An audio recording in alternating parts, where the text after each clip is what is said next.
What's going on, everybody? Dave here, JDH Reptiles. We're going to start 2019 with doing some videos based on genetics. Now, with that being said, we can go through the rack one by one, talk about the genetics that are in each snake, give you a rundown of what each gene does, whether it's a color enhancer or a pattern changer.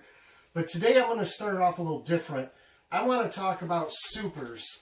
Now, that'd be super form. So basically, you're talking about taking an incomplete dominant gene, say like Mojave, and pairing it with another snake that is a Mojave.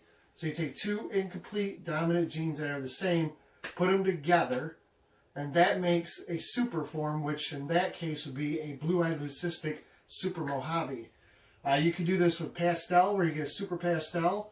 You can do a spot nose, so you get a super spot nose or a power ball, and the list goes on and on. Now, I want to make this very clear.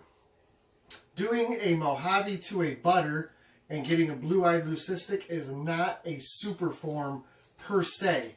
And the reason being,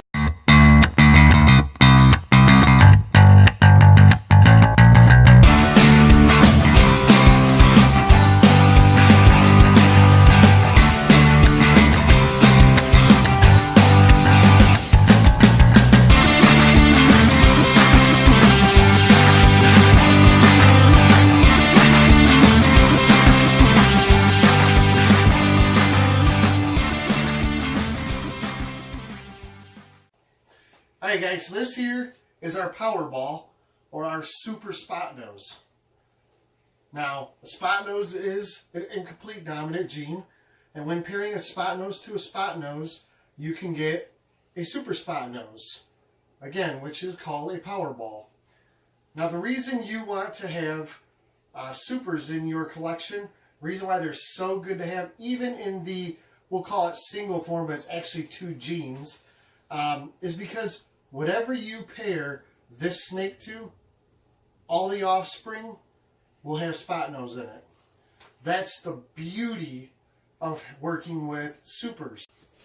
So again, the idea here is to work with a gene that you love. So a handful of incomplete dominant genes that I can express to you and tell you what would be a great super is, again, spot nose. Spot nose to spot nose gets a super spot nose. You take that spot nose and pair it with anything. Doesn't matter what it is. Even a normal. You will create zero normals. That's the wonderful thing about working with supers. Is no matter what you pair it to, the least you can get, or the most singular gene you can get, is the incomplete dominant form of the super. So, again, like yellow belly. If you take a yellow belly to a yellow belly, you get ivories.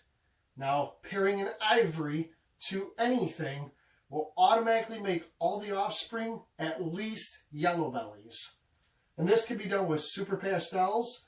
It can be done again with super Mojaves, super butters, super lessers. Again, all three of those are all blue-eyed leucistics, but a lesser and a butter do not make, in my opinion, do not make a super form. And the reason why, or actually, let's change it. Let's make it a little easier. A Mojave and a butter. You put them together, you get a blue-eyed leucistic. However, if you take that blue-eyed leucistic and you pair it to a pastel, you could either get butter pastels, you could get lesser pastels, you could get just pastels. You don't even have to get the Mojave or the lesser out of it. That's the thing, because it's not an actual super form. You're not actually 100% passing down both sides of that gene. But that's what I wanted to get to you guys today about supers. The strength that you have in your breedings when you're working with super forms. It's definitely something we're working towards. I mean, we have, like I said, we have the Powerball. We also have our super pastel, which is a killer blast. I will show you.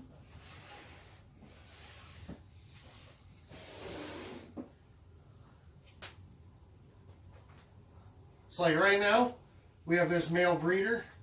This is our killer blast, who is a super pastel pinstripe. And the good thing about him is everything he breeds currently is going to pass down pastel. So for instance, pairing him to a pastel will hopefully give us all killer blasts or super blasts.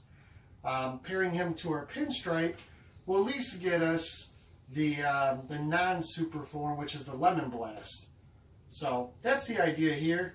But again, there should be no normals. We should always get at least a pastel out of both pairings because you've got the pastel right here. So that's just something to think about when you're doing your pairings, is what you're pairing with, and try and get the best out of the genetics you have to work with. This is another reason why I say when you're actually buying snakes for breeding purposes, have a plan. Go into it before you start looking at what's available and how much they are and what you can afford. Think of what you want to make, because if you're not buying for what you want to make, you're just throwing the money away. All you're doing is buying to fill a void in the fact that you want another snake. And on the business side, that is not what you want to do at all. If you're just being, doing this for a hobby, you're not caring about breeding, buy whatever you want then. Whatever looks good, whatever makes you happy. But if you're buying to breed, think about it. Think of what you want to make, what's the easiest way to make it, and purchase for that. So thanks guys for sticking around. I do appreciate your time. I hope this was informational. I hope this helped you guys out in thinking about the future of your pairings and what you want to achieve. If you have any questions, feel free to put a message below. Send me a message. I'll be glad to help you out. But until next time, work towards those supers, and we'll talk about some more genetics next week. Thanks again.